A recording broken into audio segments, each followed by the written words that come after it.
সবাই সাবধান। আজকের ভিডিওটা অত্যন্ত গুরুত্বপূর্ণ।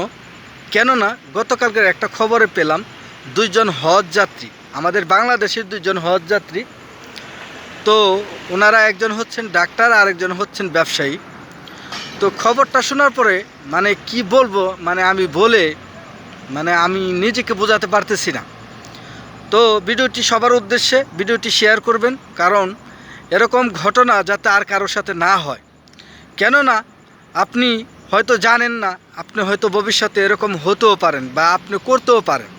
তো সেই জন্য আপনাকে জেনে রাখা উচিত। আজকে আমাদের দুইজন হজযাত্রী একটুখানি ভুলের জন্য বা একটু অসাবধানতার কারণে তাদের আজকে জেলে যেতে হয়েছে। আর কি কারণে সেটা আমি আপনাদের বলবো। তা আমি আগে আপনাদেরকে সাবধান করব যে টাকা পয়সা হলেই ভাই মর্দানি দেখাইতে যায়েন না। টাকা পয়সা হইলে সেটা টাকা পয়সাকে মূল্যায়ন করতে হবে, এটাই আমি সংক্ষিপ্ত আকারে বললাম। তো এই যে দুইজন হজযাত্রী কেন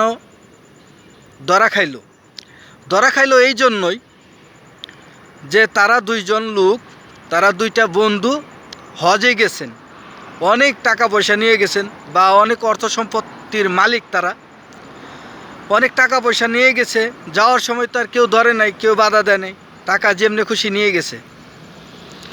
তো যখন হজ শেষে তারা দেশে আসার জন্য মার্কেট করছে, তারা এমন পরিমাণ মার্কেট করছে কত হাজার রিয়াল সেটা এখনও জানতে পারি নাই।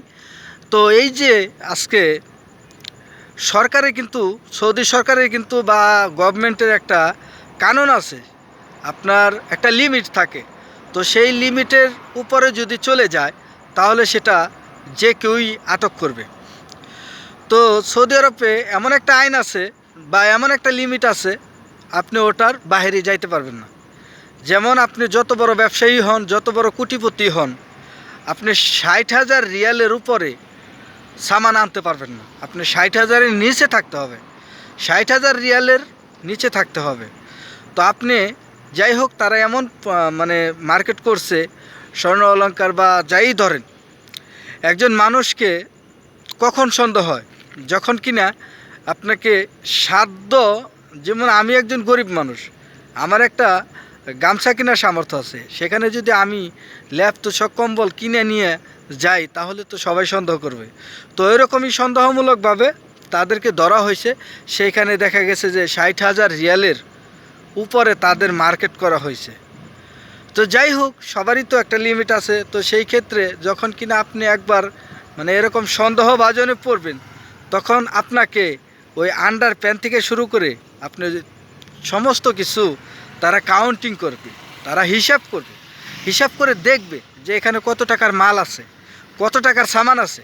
সেই ক্ষেত্রে আপনি যদি 60,000-এর নিচে থাকে তাহলে তো আপনাকে ছেড়ে দিবে, আর যদি 60,000-এর উপরে থাকে তাহলে আপনাকে জেলে দিয়ে দিবে। ছোট্ট করে বললাম। তো বিশেষ করে আমাদের অনেক প্রবাসী ভাইয়েরা আছে, অনেক ভালো ভালো টাকা পয়সা কামায়, অনেক বেশি টাকা কামায়, বা অনেক বিজনেসম্যান আছে, অনেক ব্যবসায়ী আছে। তো ওনারা দেশে যখন আসবে ওনাদেরও সতর্ক থাকা দরকার। কারণ আমি চাই, আপনাদের কাছে অনুরোধ করব যে এই ভিডিওটি সবাই শেয়ার করবেন। কারণ এটা হজ যাত্রীদের ক্ষেত্রে হয়েছে। ওই যে বললাম, আমাদের বাঙালি প্রবাসী ভাইয়েরা অনেক ভালো ভালো পয়সা কামায়, বা অনেক বিজনেসম্যান আছে, অনেক ব্যবসায়ীরা আছে, তারা যাতে এরকম না করে। তো যাই হোক, টাকা পয়সা থাকলে এইভাবে দেখাইতে যায়েন না।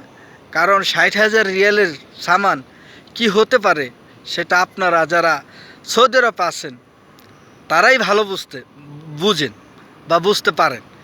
তো আমি বলবো যে আপনারা এরকম কি বলবো, অতিরিক্ত কোনো কাজের থেকে আপনারা এগুলো বিরত থাকুন।